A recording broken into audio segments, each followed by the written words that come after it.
The Edmonton Oilers take Game 3 4-1 over the Calgary Flames. David, our coverage here on the fourth period brought to you by BitBuy. Use referral code TFP and receive up to $50 in free crypto while terms and conditions apply.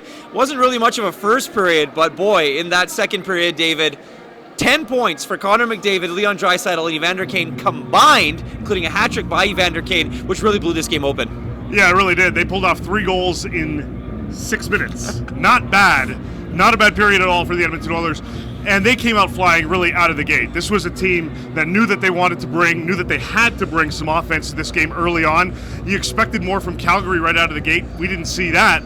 But the Edmonton Oilers were flying. They outshot the Calgary Flames significantly, out-opportuned them significantly in that first period, and then 52 seconds into the second period, were able to capitalize, and then the big boys just got the job done. And the Calgary Flames could not contain that first line. They tried to match them. Big mistake. It did not work. It gave Edmonton the opportunity to take advantage of some of their mistakes. They capitalized 4 goals in a very short period of time, and Calgary was just chasing the rest of the game. Yeah, well, you can't run and gun with the Edmonton Oilers, and apparently that's what the Calgary Flames tried to do, and it didn't work. Jacob Markstrom was pulled just before the start of the third period, but in all reality, a lot of it wasn't him. This might have been his best game of the series. Yeah, this was not on Jacob Markstrom whatsoever.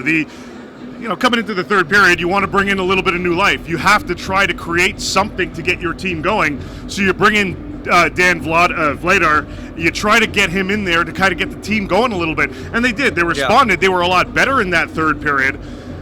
But it was just too little too late. They were not able to sustain that. They came out totally flat to start this game. This was not a Calgary Flames team that we had seen previously.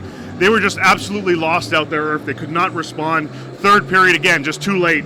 Markstrom, not his fault whatsoever tonight. Milan Lucic was given a 5-minute penalty and a game misconduct for kind of running over Mike Smith. Yeah. Mike Smith was pulled from the game. Nico Koskinen had to come in, but then he came back. Obviously, everything went well with the concussion spotters. That's the reason why he was pulled.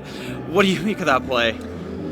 That's a rough one. I mean, I know a lot of people are saying, well, Smith sold it a little bit extra. It's probably why his head came back and hit the boards and fell off. But look, regardless, Milan Lucic was hitting him anyway. Yeah. He was going after him. So, yeah, he had as you said, it was a 5-minute major for charging.